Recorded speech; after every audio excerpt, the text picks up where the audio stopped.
BJP को हराने का कांग्रेस का बड़ा प्लान। यूपी में बसपा को खत्म करने के लिए कांग्रेस का मिशन ओबीसी।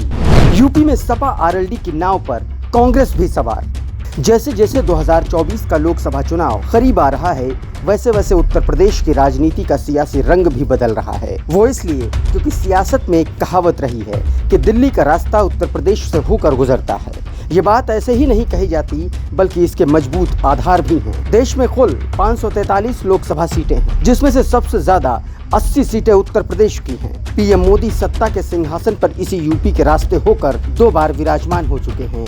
लेकिन अब 2024 लोकसभा चुनाव से पहले विपक्ष उनके इसी रास्ते पर रोड़े बिछाने का काम कर रहा है। सपा और आरएलडी कांग्रेस को साथ लाने के लिए सियासी ताना बाना बुन रही है। वहीं दूसरी तरफ कांग्रेस अपने ऊपर सवर्णों का ठप्पा हटाने जा रही है, यानी कि जो कांग्रेस सवर्णों की पार्टी कहलाई जाती थी, वो अब ओबीसी समुदाय पर फोकस कर चुकी है। और इसी को लेकर कांग्रेस अगले महीने यूपी में ओबीसी सम्मेलन करने जा रही है। लोकसभा चुनाव से पहले कांग्रेस पिछड़ों और दलितों को साथ में लाने के लिए पूरी कोशिश कर रही है, क्योंकि पार्टी नेताओं का मानना है कि पिछड़ा बिरादरी के समर्थन के बिना राजनीति हो नहीं सकती। और इसीलिए अब यूपी के हर जिले में पार्टी ने जातीय जनगणना सम्मेलन कराने का फैसला लिया है। चुनावी राजनीति के लिहाज से देखें तो यूपी में कांग्रेस की हालत बेहद खराब है। पिछले चुनाव में तो यूपी से बस सोनिया गांधी ही रायबरेली सीट से जीत पाई थी, और इसीलिए कांग्रेस अब हर समाज को साथ में लेकर चल रही है। वहीं अगर कांग्रेस की सपा आरएलडी से साझेदारी की बात बन जाती है, तो ये कांग्रेस के लिए सोने पर सुहागा जैसा हो जाएगा, क्योंकि जहां कांग्रेस जातीय जनगणना को लेकर